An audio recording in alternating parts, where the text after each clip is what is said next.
Hi, I'm Erin Power. And I'm Laura Rupsis. We're certified health coaches, and this is Health Coach Radio. This podcast is about the art, science, and business of health coaching.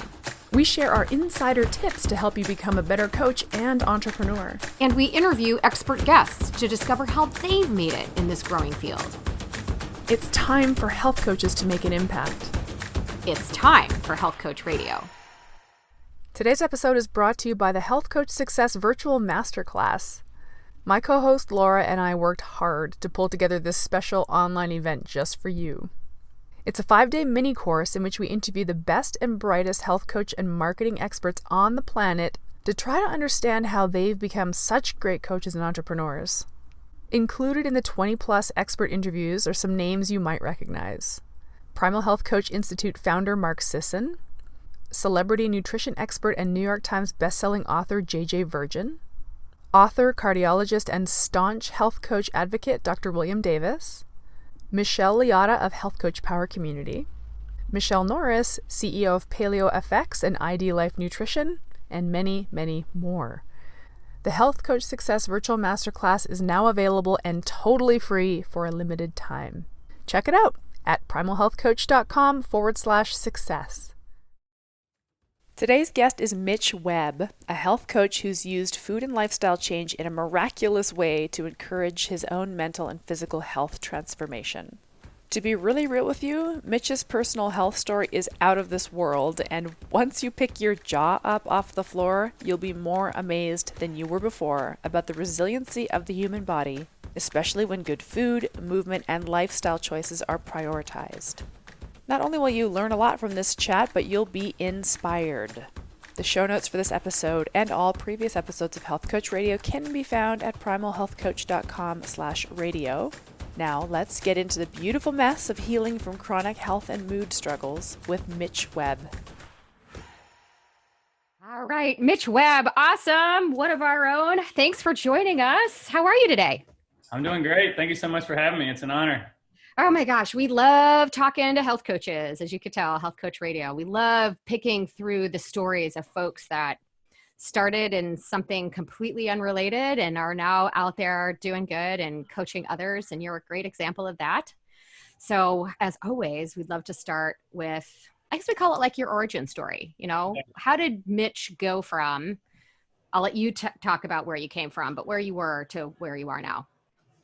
I guess for me, it started with a health crisis. So I was a bit of a wild man in college, and I went to a study abroad program. I was traveling. I was in Amsterdam, and we all know what's in Amsterdam, and legal drinking age is a little bit lower. And I was probably 19 years old, and I got there, and it was the World Cup, and Germany just got third, and so everybody went crazy, and I did as well.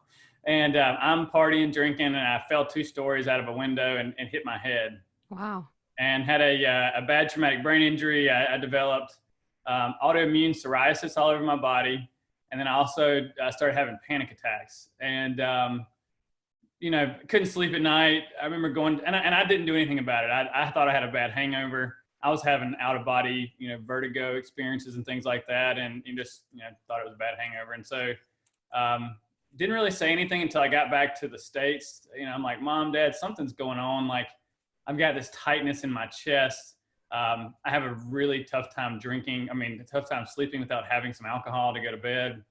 And eventually went to, we got a MRI or a CAT scan, CT scan, and didn't show any damage. So that was good. And then, went back to college, was like, drinking myself to sleep. And I'm like, a lot of times didn't go to sleep at all. And that freaked me out. I went to the doctor, and he, I'm kind of telling him my symptoms. I don't feel comfortable in public. Like, I love being in public. I love being on stage and kind of the life of the party. I was the social chair for my fraternity through the parties.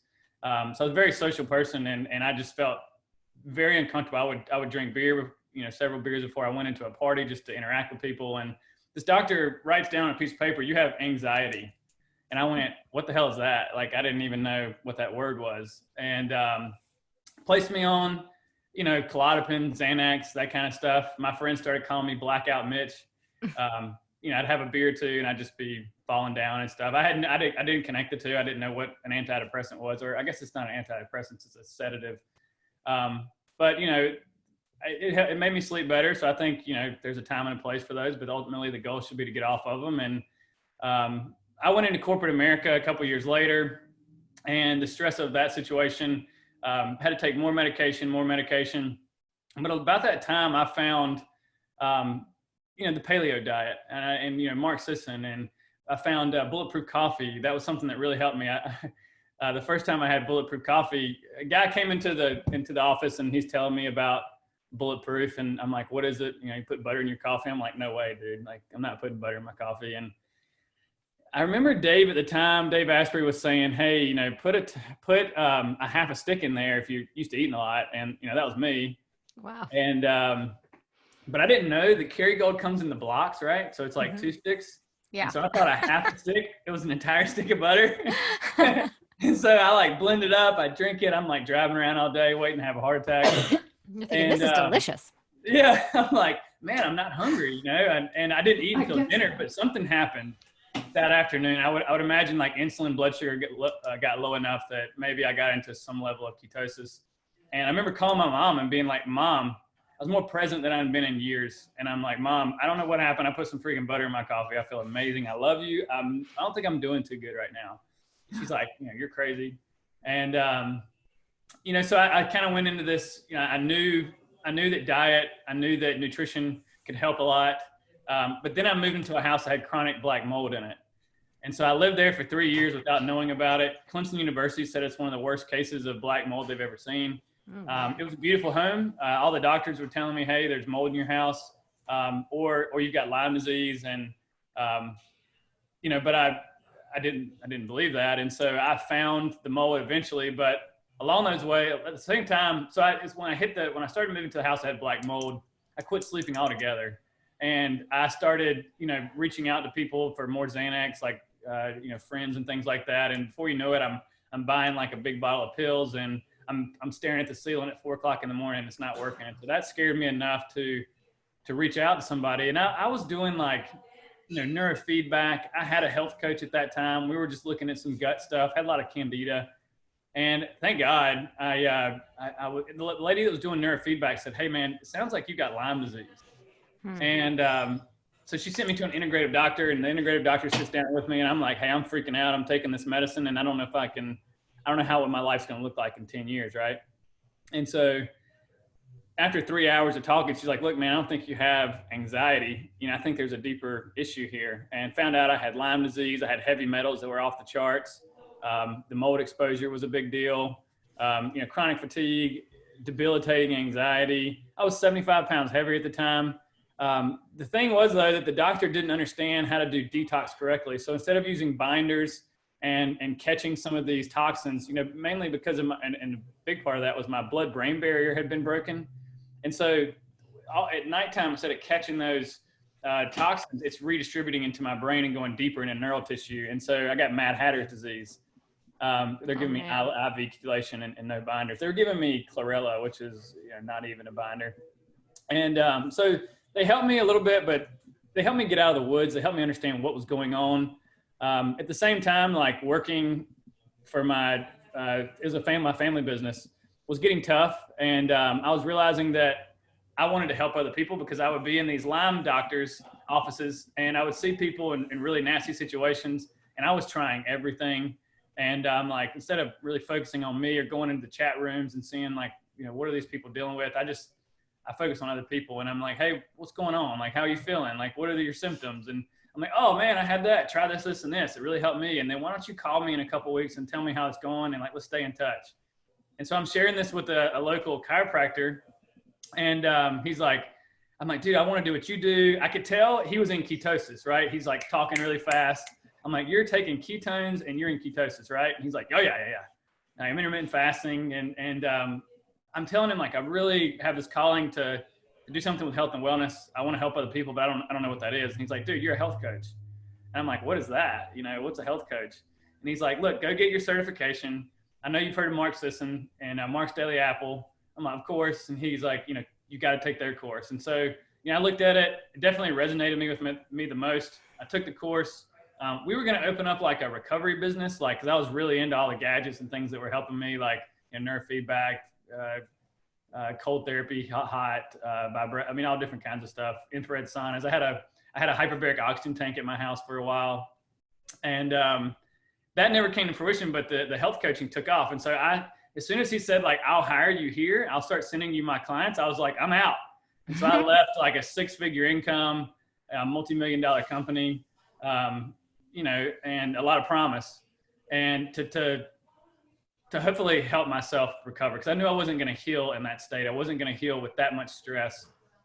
And so being a sales guy and understanding, like, I want to mingle, I want to network with this industry. I heard of Ben Green, real big fan of Ben Greenfield, and he was down in Atlanta, and that's like a couple hours drive for me. So I just left and just drove down there and meet him, met Dr. Mercola, and then met Dr. Dan Pompa.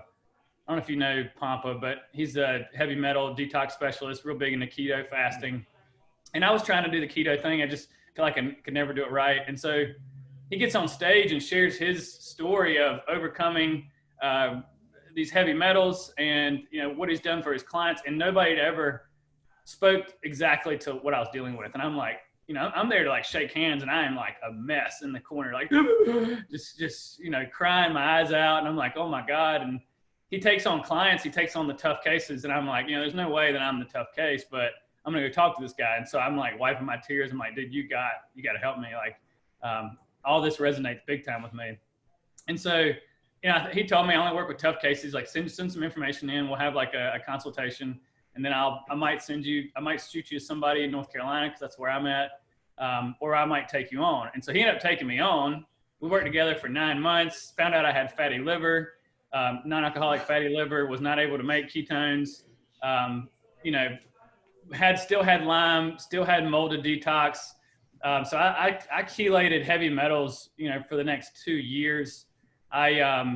Finally, it took me about 9 months to get into ketosis. And I was doing like what he would call a 6-1. So 6 days intermittent fasting, 16 to 18 hours, ketosis style eating, 20, 30, maybe up to 50 grams of carbs on workout days. And then doing a 24 to 36 hour fast once a week. And then I went into, 36 twice a week, and I did alternate day fasting. And I did, finally he sent me this podcast about extended fasting. And it's like 5 days of water fasting. And I remember the first time I heard that, I'm like, this is crazy. I remember turning off the podcast the first time I heard of it. But I was in a tough space, and it kind of bleeds over into what I do now. It's like, I'm willing to do anything. And I'm hearing these stories of people overcoming diabetes and, non-alcoholic fatty liver and reducing anxiety and all these things. And I'm like, I don't care. Like, I'm at my wit's end. And so I did 5-day water fast. It was hard. I white knuckled it through it. Didn't get into ketosis that time. 0.5 the whole time. So if you've ever done a longer fast, not being able to make your own ketones to, make you feel better, to give you energy, to support your brain, it's a rough road. And so it took one more fast. I did 7 days that time, and then I broke through. I could make my own ketones. And for me, the anxiety went away because it was all blood sugar related. Because my brain, I was waking up hypoglycemic. My brain wasn't getting the nutrition it needed. And it finally got I was carrying around a bag of ketones for the longest time. Like, that's the only time I felt good. And I didn't connect the two. Now I understand a whole lot more. So that's a big part. So I get a lot better. I start working inside this doctor's office eventually. My health coaching business starts doing really good based on the clients. Like, they're really enjoying working with me, and they're getting good results. And so I decided, I want to move out of this small town. I'm going to move to a bigger town, because I would go to talk to people about keto and fasting and paleo and primal, and everybody's doing, everybody's eating 6 small meals a day, crushing carbs and grains, and doing the exercise 6 days a week, doing spin class, and just overly stressing their body. And so when I try to have these conversations, they're like, not having it. So we moved to Raleigh. Moved to Durham, and so now I'm in the Raleigh-Durham area, and I'm there for like a month or two. And I'm driving to go see a client one day, and I ran a stop sign and got hit by a dump truck. And so I got another severe TBI. but it was it's kind of funny. I woke up on the side of the road and they're like, hey man, you were just in a really bad accident. And I was having like really bad back pain at the time. And I'm like, well, my back feels good. Like, do you know where you're at? I'm like, who are you? I didn't know what was going on. I don't remember anything from the accident. They rushed me to the hospital in an ambulance. I always say you should have seen the other guy, but he was fine. Nothing happened to the other guy. He was driving a dump truck. But I got there. They're like, I share a lot of pictures. I have a couple of pictures that I share from that. And I'm like, got a big smile on my face. I got blood all over me. I look like Bruce Willis, like from Die Hard. And, but I was stoked because they're like, dude, you don't have any brain damage. You don't have any, you don't have any broken bones. Like you got a couple stitches, staples we got to put in your head and you're good to go. And so fasting saved my life again there because I did a 3-day fast, water fast, then went into a 5-day fasting mimicking. And what was crazy is like the first day I'm like shaking in my room. I'm scared to death. A lot of stuff going on there. But by day 2 of this fast, I feel like myself again. It's really, the doctors had to hold me down. They're like, look, man, you can't go do all these things that you're used to doing. I had some really bad TBI symptoms. My growth hormone was non-existent. My testosterone tanked. I wasn't sleeping through the night again. But I always say this accident was the best thing that ever happened to me because somebody handed me a book called Becoming Supernatural, Dr. Joe Dispenza, mind-body connection. We're looking at quantum physics, and he really talks about how your thoughts and your emotions that you're thinking throughout the day create your future. Mm-hmm. And I'm like, holy shit, I'm a victim. And I am considering myself a victim that I still, even though I've healed a lot from these issues, these medical issues, I'm keeping myself in the past and tied to that reality, and I've got to change it. And so I had this like Brain Tap app at the time, and Brain Tap's like binaural beats, isochronic tones, and it's got some flashing lights that I call it a slingshot. It shoots you into like a theta state. And so I understood from Dr. Joe that if we're in a state of theta, we have to get to theta to reprogram our brain, because that means that the body's asleep, the mind's awake, and now it's kind of opening the door to the subconscious.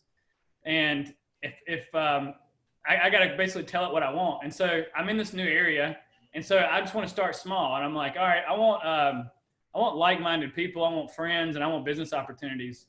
And I'm telling this to a doctor in a chiropractic office, and talking about brain injuries. I was interested in meeting Dr. Amen, that's down in Atlanta, Amen Clinics. And she goes, oh yeah, my buddy Josh Perry is an ex-BMX guy. He had some brain tumors. He's mitigated with a ketogenic diet, and he's working with Dr. Amen. And I'm like, he's like, I want to connect you. And so we're like best friends now. We really love and support each other. We're real big on the ketogenic stuff, the brain health. And from there, I really started diving into my subconscious, getting really clear on what I did want. I turned my prefrontal cortex back on. It was completely shut down. With meditating, I would do an hour every day for about 6 months. And that got me to where I could, one of the gifts that I had from the injury is I can generate this feeling in my body. And I just sitting here with you guys, I can think of something that I love, that I'm excited about, and I just get chills all over my body. You can call them goosebumps. Some people call them God bumps. And that's the feeling that when you are firing that kind of chemistry in your brain, you're doing, oxytocin and serotonin and dopamine versus, the guy that's being a victim is cortisol, epinephrine, adrenaline, all these stress hormones. And so you're literally rewiring your brain. And if we know what quantum physics tells us, it tells us that if I wake up every morning and I focus on my pain, I'm going to get my pain. And we become addicted to that past reality. Yep. And I absolutely was. But then I started focusing on what I do want. And now I can bring that to me in real time. And so after about 6 months of it, I was doing a lot better. And then I found DNRS, and DNRS is Dynamic Neural Retraining System. And so that's Dr. Annie Hopper. I don't know if she's a doctor actually, but it's Annie Hopper. And it's basically taking the application of what I've learned and this feeling that I've learned to generate and doing exercises throughout the day. And so now I do an hour every day, and I wake up and sometimes I have resistance to it. And those are the mornings I really got to do it. And I'm able to elevate my emotions. I'm able to incrementally challenge myself. For the year of dealing with that injury, I'm really not even to the year yet. So I guess the first 9-10 months, I couldn't exercise. If I exercised, I would not sleep at night. I just had a lot of stress. Your limbic system gets caught in a loop, and it's like overfiring the fight or flight nervous system. And so any additional stress becomes really hard. And so, I'm sure both of you guys love exercising, and I know you do. And that was hard. That was an identity shift. It was like, man, I was competing in CrossFit. I was just starting to run obstacle course racing, and was really getting into using my body. And I was in the best shape of my life. And so that was hard to be sidelined. But what I learned about from DNRS is that our limbic system gets caught in this loop, and it's your job. So what I say to my clients is it's not your fault what happened to you, but it is absolutely your job to take care of the situation. And so I had to rewire my brain. I had to fire these different pathways, and by elevating my emotions and focusing on that. And well, I'll back up a little bit. Say I've got something I'm sensitive to, and that's exercise. What are you telling yourself? Oh my God, here it comes again. I'm not going to sleep tonight. I'm so scared. And so you're taking that sensitivity and you're feeding it, and it's getting further and harder away. You're wiring into your brain that I can't do this. I'll never get better. Instead of like just going like, hey, I'm going to do what I can today. And so the funny thing that happened was, like Laura, I was telling you before we got on, I just got done exercising today, and it was like amazing. I was climbing a deer stand, and it was like a climber, and it's very it's a lot of work to get up there. It's not like a ladder or anything like that. You're actually using your body weight. You're kind of doing like a bunch of muscle ups to get up the tree. And so I get 15 feet in the air, and I knew I was scared to do it. I'd started doing DNRS. And so part of DNRS is incrementally challenging yourselves. And so I understand you get what you focus on. And I'm like, I can do this. This is it's like the rut. The rut's when like a lot of bucks are running around, and I want to make sure I get a good deer. And I'd seen some activity there, so I'm excited. I get up the tree, and I'm like, I made it. I dropped my phone. And so I have to go down and get my phone and come back up. Well, by the time I come back up, my heart's pounding.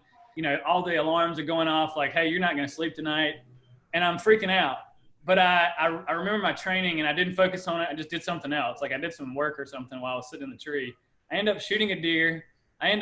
Didn't have any help. I drug it out myself, hung it up, cleaned it up, 100-pound, 200-pound deer, or 100-pound deer, and got it all processed, got home, and I'm like, well, at least I did that, so I don't have to do this tomorrow morning.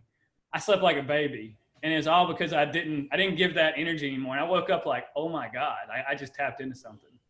And so since then, I've been incrementally challenging myself. I've gotten to where I can handle, milk and gluten again. I had some food intolerances. I've gotten to where, so I had lots of digestive issues I went through. I've gotten to where I can exercise again. I'm sleeping a lot better. I feel like I got my life back, and it's all just, and so basically what I've done is I've integrated this into my program. I'm always asking the world, or the universe, how can I help people more? And it starts with mindset. And if you can't see yourself in 6 months or a year, then I can't get you there. And so that's what we got to focus on. We got to start with our why, start with our intention, focus on that every day, and then we can make that happen. So yeah, that's kind of where I'm at right now. So Mitch, boy, that's a huge journey and a tremendous number of obstacles that you've had to overcome. It sounds like a lot of trial and error. I'd love to know a little bit your practice today. Who are your clients? So you present yourself as a health coach. I'd love to hear a little bit about kind of do you have a niche? Who are your clients, and how do you frame what it is you do for them? Because it sounds like a little different than a typical health coach. Yeah, so I have a hard time nailing down my niche. I still do that. I remember when we were in the master class, that's something we were talking about, and I'm like, I don't know. I've been through so much. I've worn so many hats. I've had so many challenges that I kind of know where people are at. And so, I work with people that want to lose weight. I work with people that are in the chronic disease community. I work with athletes that want to, train for a marathon or a certain sport. I work with business professionals that want their brain health to be optimal, and that's a big focus of what I do is optimizing your brain health. Like, what are you going to be able to do if your brain's working better? Does that mean a big promotion? Does that mean a new job? As an athlete, do you need to optimize your metabolism? As a chronic disease person, do you need energy? Do you need to sleep? Do you need to work on your anxiety? But I don't work with anybody that just wants to lose 15 pounds. It's what's your why? How bad do you want this? A lot of people that I work with are the tough cases. Like, it's usually, I've tried everything and nothing works. And so I'd really just, as far as screening, I just get to know them. I ask them some questions. I really hit on their pain points, try to understand like, how bad is it? You know, one of the things I'll ask is how on a scale of 1 to 10, what's your willingness to change? I don't take anybody that's not a 10, you know, and so I don't have time, and I've got a 3-strike mentality. It's like, one time you mess up, I ate pizza and beer one night. Okay, cool. Well, this is why you don't do that. It's not how you fail, it's how you respond. Strike 2, it's like, come to Jesus meeting. We're going to get real serious about, you told me you want this lifestyle. You told me you want this disease, you want your disease gone. You don't want this anxiety. You want to sleep better. What's going on here? And so after that, usually people tighten up, but after that, they're cut on number 3. And so I take people that want to work hard. How do your clients find you? Mainly referrals right now. Referrals. I do some social media marketing. I get some people off of social media, and I work with some doctors in the area. I'm always growing my functional medicine, integrative, chiropractic, yoga teachers, those kind of things. Like because I'm in this new area, I'm going to lots of networking events and kissing a lot of frogs. So just trying to, word of mouth. And I just started working with a business coach. I've just started doing more. So, I didn't feel great for a long time, and I was happy to have a client and sit down with them and do the best I could. It got me out of bed sometimes, but now I've gotten much more organized. I understand that accountability is key. And so I've really built in a lot more accountability, a lot more homework for them to complete throughout the week, and starting to do more than just the one-on-one, starting to do like group coaching. And I've even started to do like consulting. So like, hey, if maybe you can't afford to do one-on-one coaching right now, but I really want to help you, like you're a perfect client for me. So I'll get creative and find different ways to be compensated. A lot of time that's like an hourly rate. So, hey, just hop on with me whenever you need it. You can text me, you can call me, or you can text me whenever you want, and then we'll set up these meetings and we can talk for 30 minutes to an hour and make sure you're going in the right direction. I'm really interested, Mitch, in your 3 strikes philosophy. Me too. So yeah, it's interesting. And I think that why it's interesting to me is because your health journey is so like epically nuts, truthfully. People that I work with aren't quite to the depth of like sickness and dysfunction that you were. Do you think that this tough love approach is specifically important for people who are very, very ill like you were? Oh yeah. I mean, it's all of the person, right? I'm not going to beat somebody up that's like really struggling. But a lot of times they've gotten the information, they know what to do. They've had great success. And that's what you got to have. You got to have a win first. So as soon as they get a win, now they're kind of all in, and then something happens and it's like, whoops. And it's like, whoa. Like right now we're in a tough situation and we got to fight and claw. We got to work really hard to get to the other side. And if you really truly want that, I don't want to do this 2 steps forward, 1 step back approach. Maybe you've got an inflammatory disease and we need to put you on an autoimmune protocol, and you need to avoid lectins, and you need to avoid grains and milk and things like dairy. And you've had an amazing result in a month, and then you go and have pizza, and we're undoing that inflammation for the next 2 months. Like, I'll do that with you, but like, hey, I'm not wasting your time, not actually doing the work. So I don't care if you're motivated. I care if you take action. Mm-hmm. How does that work with your clients? I'm just completely curious because I don't take a tough love approach with my clients, and I don't think they would respond well to that. Like, I just think this is always such a cool story about how your vibe attracts your tribe, right? Right. People who need that tough love approach will go to a tough love coach like yourself.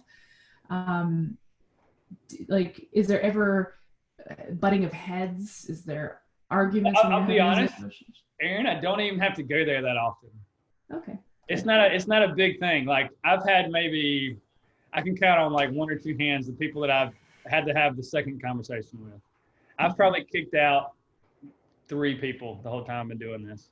So it's never get there. Like, once we get to that, most people get in line and they're like, wow, you're right. Like, they've got a big goal. They've got to lose 100 pounds. They've got insulin resistance. They've got this bad anxiety, and do something that's going to set them back. And that's the approach that I needed. I was I was effing off myself. I was doing stupid stuff, and I had Dr. Pompo, and I worked with him. I mean, it was a lot of money, and he's like, dude, look, you can't do stupid stuff like this. You can't hurt your body. There's things that you can't handle right now, and you can handle that eventually. And I'm going to get you there. I'm going to get you to where you can do everything that you want. I'm going to give you your life back, but you got to, right now, you got to do it right. You got to work inside these parameters. And I try to be, I mean, there's never a one size fits all. It's very personalized and individualized. And I do a lot of hand holding, and everybody's different. I've learned not to go so aggressive with some people. And so that's more of like, what are the small actionable steps that we can take right now that's going to get us to a big result? And once you get them to that big result, it's almost like you got to hold them back, because they're like, oh man, now I'm going to fast every day. And it's like, maybe not. Yeah. So fasting is it sounds like fasting is sort of part of your niche. Like, I'm really fascinated about this because Laura and I just came back from the Metabolic Health Summit, and you should go to that, by the way, next year. Yeah. That would be right up your alley. But this year, the big topics, because the Metabolic Health Summit's really a keto conference, truthfully. Researchers, clinicians, physicians go there and share their research. And the big topics this year were cancer, using ketogenic diet for cancer. And then there's always the ketogenic diet for brain illness, brain injury. So the TBI stuff is really freaking fascinating to me. Yeah. Like that sounds like such a clear niche, especially since you fell out of a window and then got hit by a dump truck. Like, you're just the TBI poster child. Yeah, I know, right? So are TBIs kind of your niche, and you use these fasting protocols for that, or not so much? No, I mean, I think fasting is not everybody can fast, right? And there's so many different ways to do it. It just depends on like, what's your goal? And that's going to tell me how much you need to fast. If autophagy is your goal and you've got cancer, if you've got dementia, or you've got something that needs to be cleaned up, autophagy is going to be awesome. It can be a big benefit for you, but maybe just going 12 hours is fine. And maybe you do a ketogenic approach. Maybe you don't do good with high fats right now. Maybe you've got familiar hypercholesteremia, and your cholesterol shoots up to 400 when you eat a bunch of fats. Well, then we look at more of a ketogenic diet. It's hard. I don't know my niche. I don't have a certain group of people that I really connect with. I'm just trying to really help as many people as I can, and I feel like I can be a chameleon. I've been that my whole life. I mean, I've been so many different people, and I can relate with so many different people. I've been through it a lot. Not everybody is as deep into it as I am. Not everybody needs to heal their body. Some people just need to fix their metabolic function. And so it's on a case-by-case basis. It's what do you need? How can I help? And then, what are your non-negotiables? I want people to have their cake and eat it too. I might sound like I'm a tough ass, but what are your non-negotiables? What are things that let you know that you're feeling good, that you're happy? Like, I had a lady that she was doing everything right, and I'm like, she's gaining weight. I'm like, what's going on here? And I sit her down and I'm like, hey, what's going on? Like, tell me something. What are you not telling me? She's like, well, and I found out her mom had just passed away, and her mom used to bake a lot. And so she would wake up in the middle of the night and bake cakes every night. And so she'd eat cakes around 2-3 in the morning, and, then go and do her workout and do her keto stuff the next day, and just weren't successful. And so I came to her house. I'm like, all right, I'm coming over. We're going to make some like paleo and keto meals, like desserts. And they're awesome. You can have them anytime you want. Like, literally, you can have this for breakfast, lunch, and dinner. I think she did that for like a week, and then she really didn't need desserts anymore. So it's just getting creative, like really listening to people. If you talk to somebody long enough, they're going to tell you exactly what they need. And, even starting with like an A1C, right? And seeing how much help does this person need metabolically? How much can they take? And then, really monitoring them and having really clear communication on how's it going and how are you feeling? And, what's your next step? Yeah. So, just based on the story that you told us leading off, it sounds to me like, in particular, like a high-fat ketogenic diet is your personal experience. Yeah. And that it's worked really well. Both that sort of high-fat ketogenic diet with fasting has helped certainly with gut health, but also anything neurological, in particular anxiety. Yeah. Right. And so this is where I think what Aaron and I are just trying to drill down on is trying to find like why are clients coming to you? If you had to really just sort of quantify kind of what is it that is driving people to you? Do you think it's this message and being able to communicate this to practitioners or other people, and that's what they're, what problem do you view yourself as solving? Now, and I also heard you say weight loss. So is that often kind of the first step for people? I mean, I think a lot of people are just lost. I think they've got some situations ahead of them. They don't know where to start.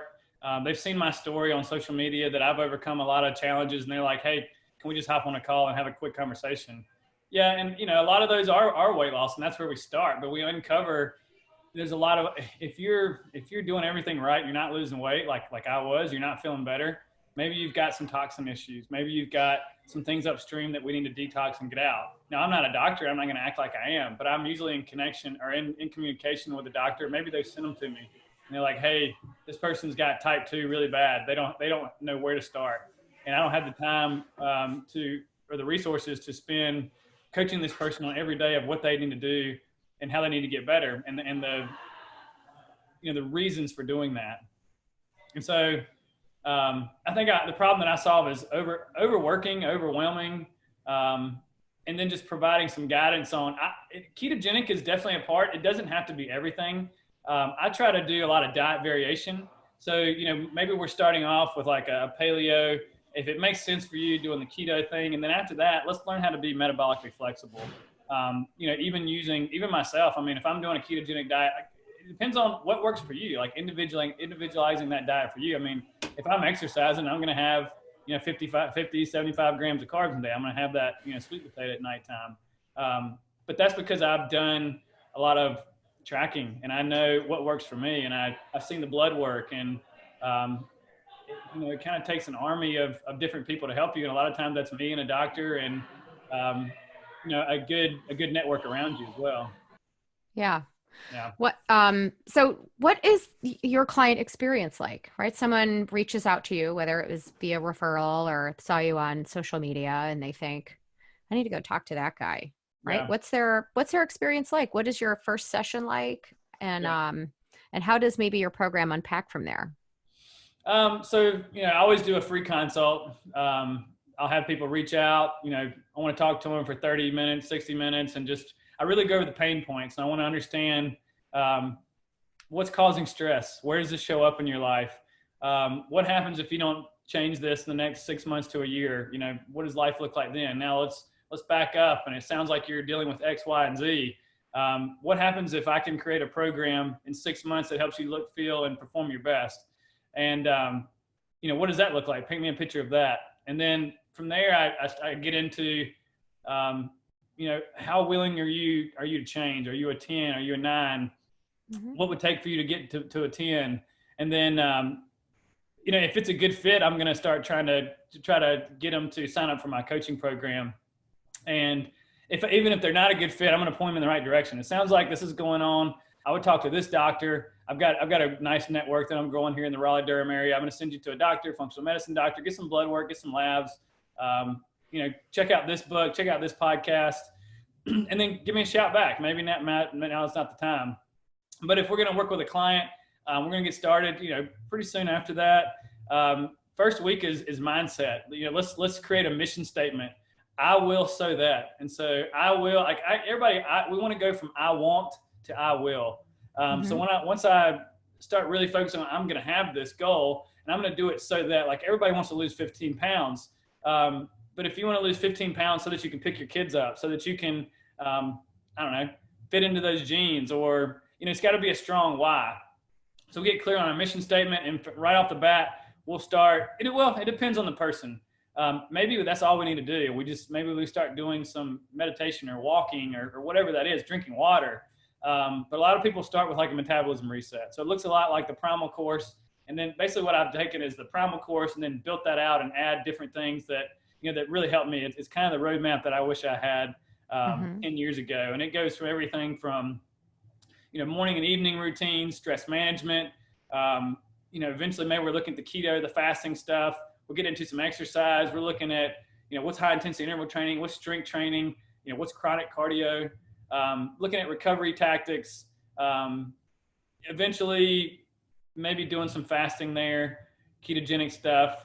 You spend some time there, you're having great results. Do you have more time that you want to spend there? Because maybe you need some more time to reach your goal. But from there, it's like, hey, you can have some of these carbohydrates, start to reintroduce them to see, is that fit for you? Not everybody can have carbohydrates. Some people have a damaged metabolism, it's not a good idea. And so we really get clear on that. We're testing blood, we're testing ketones, we're tracking how you're feeling.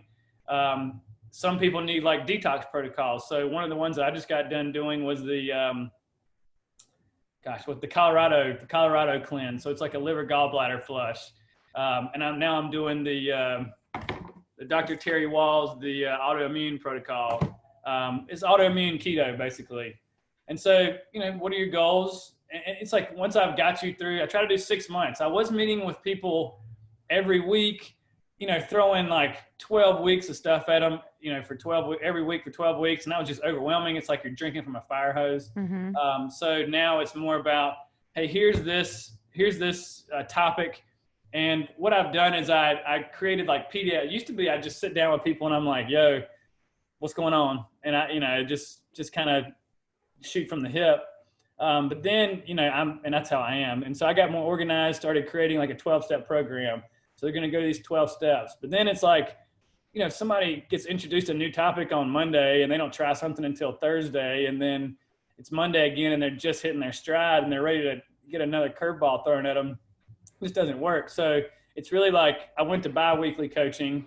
We're going to be texting and stuff like that in between, what's working, epiphanies you're having. But then you've got to really be doing the filling out the accountability stuff. And so it's daily scheduling. It's, what's your schedule look like? It's looking at a broad selection of different attributes to quantify, what's working, what's not, because it's not about one size fits all. It's like, what works for you? And so that ends up being 6 months. And after 6 months, it's like, a lot of people do, if they stick with it and they do really good, they're kicking butt. And, but it's not over then. It's like, hey, you've lost all this weight. Like you've really gotten clear on your mindset. You've got all these great habits and routines, and maybe you got a gym habit going now. You're just really kicking butt, but like, where do you want to go from here? What's next? And so really want to spend the last week or two making sure they know what the long-term approach looks like, when to use high fat, low carb, when to use carbohydrates to support like an athletic kind of deal, when to do your fasting, how to do this in a sane way that's not going to stress your body out, how to look at HRV and understand how much stress can I handle, how well did I respond to the stress of yesterday, and how well am I prepared to handle stress today. And so the people that do really, some people treat it like it's a like a diet, and they do a 3 to 6 month crash course and they've got good results, but then they're done. They're off of their deal and they go back, and I'll see them again in 2 or 3 months to repeat it again. But other people, the people that do really good, they've got that long-term approach, and they'll be checking in with me every now and then. Hey, this came up, that come up. But a year later, they're like a completely different person. I'm like, they look like Superman or Superwoman. I'm like, wow, like you're really kicking butt. And that's what I'm here to do. I want to help change people's lives. I got my life back with this stuff, and I feel like I've created the roadmap to help other people, but it's always evolving and changing. I mean, every 6 months I look back and I'm like, dude, you were stupid. Like you are not doing this right. You're doing this too hard. You're doing this too easy. I guess I got that hard-headed approach a little bit because I had people that, I didn't charge anybody in the beginning. I got burned with that. I had people that had these really hard, big goals, and I pushed them too hard. Really just, it comes down to extreme communication between me and a client to understand what's working, what's not, what can you handle. Sure, we can push the gas sometimes and we can go after some things and we can go a little harder with different exercise, nutrition stuff, but ultimately it's about balance, I think. Yeah. When I first started coaching, man, Aaron, we talk about this all the time about just how bad I was. It's not that I didn't help people. I did, people got all that, but I look back at my approach back then and how how much of my time was spent with me telling them what I thought they should do, or me giving them information and trying to teach them, and not nearly enough time letting them sort of digest that. And it's just interesting. But at the same time, that's how I learned. That's why I did it that way. Yeah. Because that's the way I learned. And there are some clients that I do have that are more like the way you're doing it, that they kind of want to know what they need to know, why, and they, they geek out about all this other stuff. But I have find the longer I do this and the more people I have under my belt, the more people I'm bringing on that aren't, even though the problem I'm solving is the problem I had, they're not like me personally. They just don't have that, they're not the outlier like we are. They're much more of like, this is all going over my head. You got to kind of give me one thing, It's fascinating to me about how you can kind of build a program and have your delivery and know who it's going to be a good fit for, and know who is going to be successful with you. And we were talking about this earlier. I think 6 months is really the magic number, as far as how long it takes for people to really make this a lifestyle. But, we were talking about how sometimes a 6-month program can be tough to sell. It sounds like a long time. And that's why my initial program is 12 weeks long, and that often people re-up, right? And they'll take on another 12 weeks, which ends up being 6 months, And so we were just talking about the value of offering that longer program and really being able to communicate the benefit of that. How do you, when you're explaining to somebody why 6 months, or do you even go into that when you're talking to someone? Absolutely. Sometimes we've got bigger issues to solve, and it's going to take 3 months. There's just not enough time. You got to try. I mean, there's times too where maybe for the first month, only thing we're talking about is mindset. And I tell people, like, I don't want to progress to the next step until you're ready. Until, I had a girl right now. She's actually a really good friend of mine growing up, and she reached out. And she's got some weight issues, but she's more importantly, it's what I found out.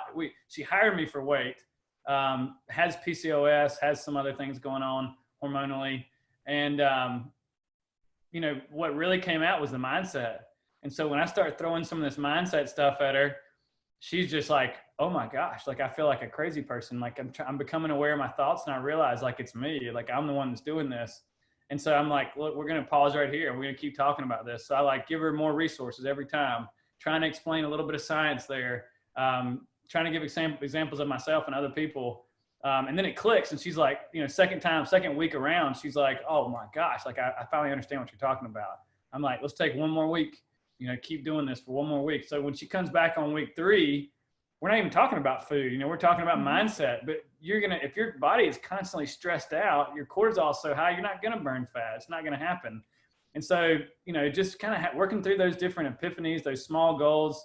And that's why I've just switched to where it's like, hey, it's 6 months now, because I don't want you to feel like you're drinking from a fire hose, like you're overwhelmed this whole time. And I want you to get a chance to try it on and see how it feels. And then troubleshoot it. Like, what didn't work? What worked? What's a big win this week? Like, what's a challenge that you still want to be held accountable for that maybe you didn't get a chance to do this week? And so it's really, I go at their pace. I mean, I might get to the end of 6 months with her, and maybe we've only went through 6 or 7 weeks, but we've made a lot of progress. And, I always tell them it's not my goal to put a hook in you and to work with you for a long period of time. I want to teach you so you can go teach other people. I want to help 1 million people. That's one of my goals. And if I'm not going to do it one person at a time, it takes, a family, a generation, if you can, maybe this is something generational stress and, issues that have been handed down for generations. Like, how can we stop it here? And how can we, improve your home life? And so that generations to come are going to reap those benefits.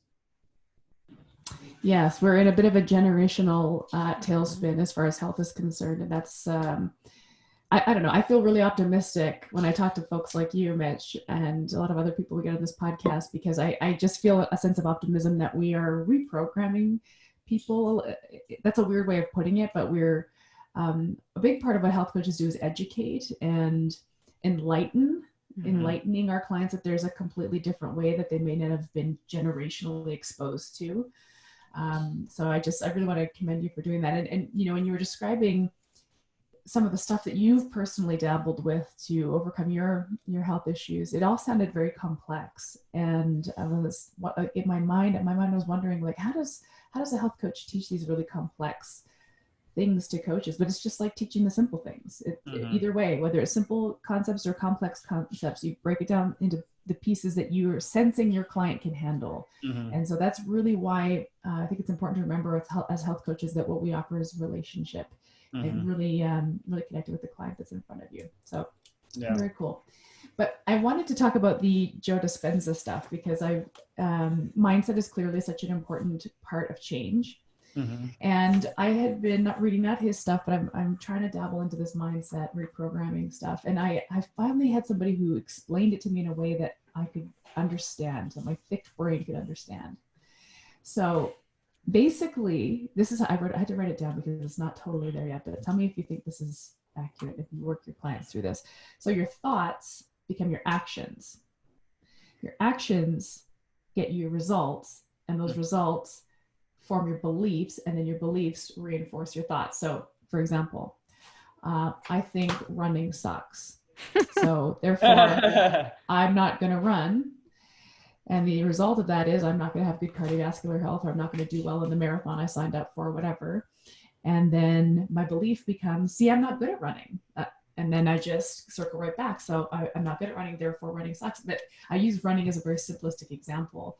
But sort of that pattern really just lit a light bulb for me. Is that kind of how Joe Dispenza teaches it and how you teach it to your clients? Yeah, totally. You get what you focus on. So if I'm telling myself I can't, then I'm not going to take action. And then I'm going to settle with saying, I hate running. Well, I've never tried it. I've never done it. And I've got this past self or this past experience of I'm not good at running that I'm just focusing on, and I'm creating more of that. If I wake up every day and I go, where's my pain? Where's my struggle? Where are the things I hate?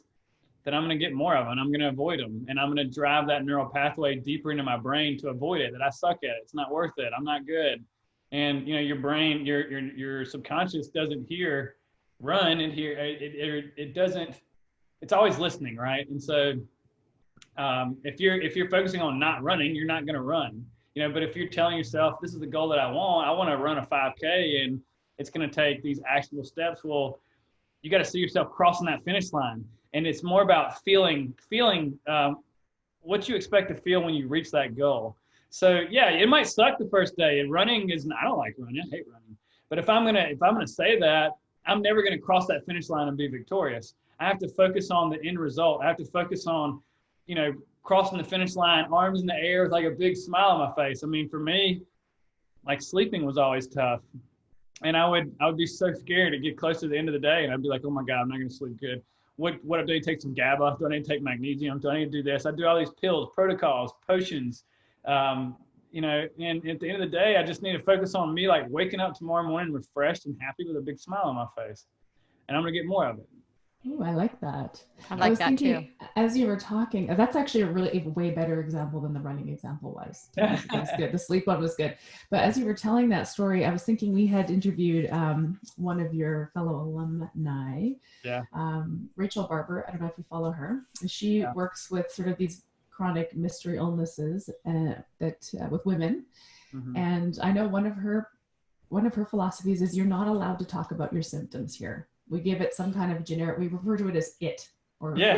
It's right? And pops. Yeah, I think she got that from Joe Dispenza too, but that's from Annie.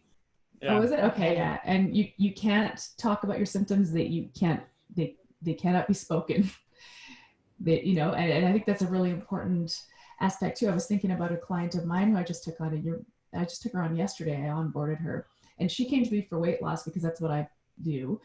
But she also suffered a concussion a few months ago and is dealing with this traumatic brain injury stuff. And it's become part of her identity. And I don't really play in that space, but it's not much different than people who come to you for weight loss and self-identify as a fat person. Right. I'm a fat person. I've always been curvy, and this is just a big bone, like speaking what we believe to be true about ourselves, and how you really, it's insurmountable when you're speaking it. Yeah. And I can really equate this to folks listening who are either very, very early in their health coaching journey, or maybe they haven't even taken the step yet, because in the back of their mind, they're already thinking about how they're going to fail. Oh, yeah. Why it's not going to work. I mean, I hear it all the time on the phone when I'm talking to people that are inquiring. Erin and I hear it all the time on webinars and things like that, but it's just such a big hang up. And my question is always, well, okay, we know that, like, that's what's known, right? You're familiar with this feeling right now. Let's try to sort of manifest that. Let's get out of the comfort zone and imagine for a minute, what if? And the more you can imagine what if, the more it becomes as that it is. Yeah.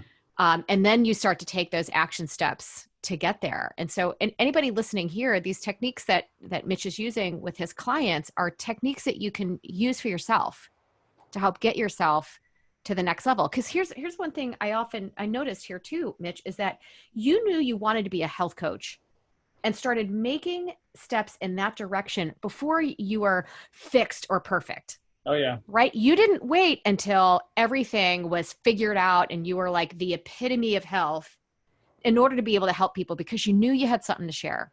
Yeah. And I give you a tremendous amount of kudos, because now that you are in a better place, you've got years of experience and people that you've already helped that you can sort of take down this path. Yeah. You know, one thing I wanted to tag on to, you know, talking more about Joe Dispenza is, you know, we are, as humans, we are programmable beings, right? And we are programmed. That's what TV programming. That's why when you're in theta and you're about to fall asleep at night and you're watching TV, that stuff really is impressionable. That's why they run pharmaceutical ads at that time, right? And they have all these smiles on their face, but they're talking about these nasty side effects, and, you know, people ask their doctors about them. But part of this is, and everybody's running a program. Everybody's running these unconscious programs, these subconscious programs that maybe, and so you got to ask yourself, like, who put it there? Is that something mom gave me? Is that something dad gave me? Is that a coach, a teacher, an employee taught me? You know, and is it serving me? And if I don't want it, you know, you got to take it and look at it for what it is, and you know, become the program, become the observer. So now I'm no longer the program. I'm not running this program unconsciously. I am the observer, and I can see the program for what it is. And I'm like, I don't like this or this and this about myself. And so now I put it back in. And now that I am conscious, that when those thoughts, I always ask people, how do you think? Everybody has one thing they don't like about themselves. And you know what it is. And it's, how do you think? How do you act? How do you feel? What are your routines around that? And is it serving you? And if it's not, get so clear, so not obsessed, but get so familiar with those patterns that when that program runs across the screen again, you say, stop, no, like, I'm not doing that. And that's hard. And I'll say this, the first time I learned that, I realized that I've got a million programs, and there's so many layers, if you will, that you've got to unpack. And seeing it, like, oh, here I go again, I'm going down this rabbit hole, oh my God. But that's just step one. Like, the girl I was talking about, she's like, oh my God, I realize I am feeding this anxiety all the time. And I'm like, that's step one, dude. Like, don't worry about that. Like, be happy. Like, oh my God, I'm not the program anymore. Now I'm the observer. And so what I learned is that I could see myself going down this old path.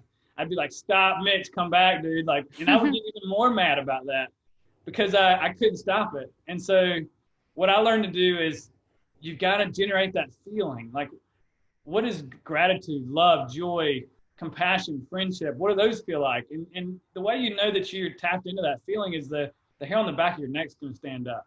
And so what I do now, if I see myself going down these old negative pathways, I'm like, no, I'm not doing that right now. And I go, like, what are 3 to 5 things I'm thankful for? And then I take myself back to those events, like, I don't know, getting married, you know, getting engaged, whatever it may be, honeymoon, just all thinking marriage stuff. But what did that feel like? You know, and really be in that moment. And how did it look? How did it feel? How did it taste? How did it smell? Who are you with? And how did it feel? And like, I'm doing it right now, and like, my whole back of my neck fires up. It's like, what does being in love with life feel like? For me, with all the stuff I was dealing with, I would always go, you know, the first time I started doing this, I had a laundry list of things that I wanted to do. And I'm like, I had somebody that's working with me, and she's like, you got to pick one. And that's what Dr. Joe talks about too. And so what's it going to feel like to heal my body? Well, to me, that feels like freedom. That feels like limitless. That feels like breaking chains. And if I can, that's all I did is just, and then wings, like I'm flying through the air, you know what I mean? Like I'm free. And so focusing on the outcome, it's like when you get there and it happens, you're like, how excited are you? Oh my God, you healed your body. What does it feel like now? I've been practicing it for 6 months to a year. Like I know what it feels like. And then you're on to the next thing. And there's so many layers and programmings that we can undo. You just got to be conscious. You got to be aware of it. Yeah. And I love the fact that you're so willing to share your entire journey and everything you've been through, but also kind of what you're still working through. I think that really makes a coach relatable and approachable, because there's nothing more intimidating than working with somebody who has no idea what it's like to be in your shoes and who seemingly has all their shit together, right? Yeah. Like what can he or she possibly understand about my situation? And the fact that, I made this long ass list of all this stuff you try. I'm like, damn, he's tried everything, literally everything, And so there's so much to be said, and there's so much value in your experience that's led you to where you are, and that you're exactly where you need to be right now. And you're doing a lot of good for the people that can learn from you. Right. And just have your support and your sort of unconditional understanding of where they are. That's what coaching's all about. Mm-hmm. Yeah. Honestly, you're probably the poster child for that. Like there's value in your experience. You tried a lot of things, and you know what works for certain people, what doesn't work for certain situations. And you've got a lot of tools in your toolkit, which is pretty cool. Yeah. And you're not, but what I love about it is, your background was similar to mine. It was in sales. Right. And so professionally and from an educational point of view, it was not in health or wellness. Right. Right. It was in sales, and I get it. Don't get me wrong. Every skill I learned as a salesperson, I can use in my coaching practice. Right. However, like you, it was this notion that I don't feel like I'm doing anybody any good here other than, making some money, and the stress. I totally get that too. And I think many of our clients need to hear that, the stress of just everyday life, you're not a baby, you're not a wuss, it's real. And this is the impact that this has on you. And it's part of the reason you're a prime example of how you took what you knew was not good for you and you made a lifestyle change for it. And part of that was professionally, So I just think it's so profound to own the fact that you can do a lot of good just by leveraging your own experience and having a willingness to share that with others. And you know what? Make a living doing it and not feeling bad about it. Oh yeah, absolutely.